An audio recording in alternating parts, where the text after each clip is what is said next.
আগস্টে যেই বিপ্লব হয়েছিল, 5 আগস্টে আমরা শেখ হাসিনাকে বিদায় দিতে পারছি এবং এখানে নতুন করে একটা সরকার গঠিত হয়েছে। ওই সরকারে আমার অংশগ্রহণের সুযোগ হয়েছে, কিন্তু সব ছিল এই অভ্যুত্থান পরবর্তী সময়ে সংস্কার, বিচার এবং নির্বাচনের কাজ এগিয়ে নিয়ে যাওয়া।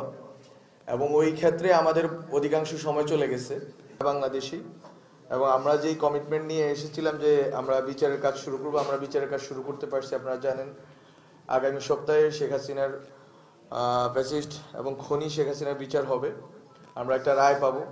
এটা আমাদের শহীদ যারা হয়েছেন তাদের পরিবারকে অবশ্যই তাদের একটা একটা ব্যথার উপশম হবে, তারা যেই কষ্টের ভিতর দিয়ে যাচ্ছেন।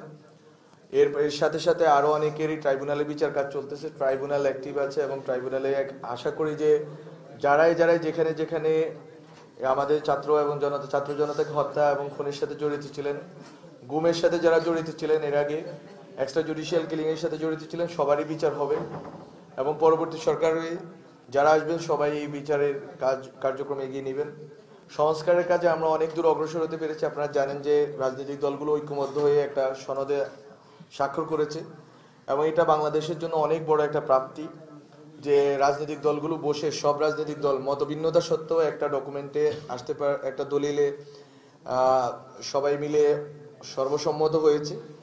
এবং এর ভিতর দিয়ে আসলে বাংলাদেশ একটা নতুন পর্বে রওনা হইলো। আমরা যেটা পলিটিক্যালি করতে পারলাম 5 আগস্টে, যে শেখ হাসিনাকে উৎখাত করে এবং নতুন সরকার নিয়ে আসা, এখন যেটা হচ্ছে জুলাই সনদ এবং এই সংস্কার কার্যক্রমগুলোর ভিত্তিতে মাধ্যমে এবং পরবর্তী যে নির্বাচিত সরকার আসবেন তারা যদি কাজগুলো করতে পারেন, তাহলে যেটা হবে যে আসলে যে নতুন বাংলাদেশ আমরা চেয়েছিলাম সেরকম একটা বাংলাদেশ হবে, যেখানে আসলে সবার ক্ষমতার ভারসাম্য থাকবে এবং বিচার আইনের শাসন থাকবে, সুবিচার থাকবে, গুম খুন আর ফিরত আসবে না।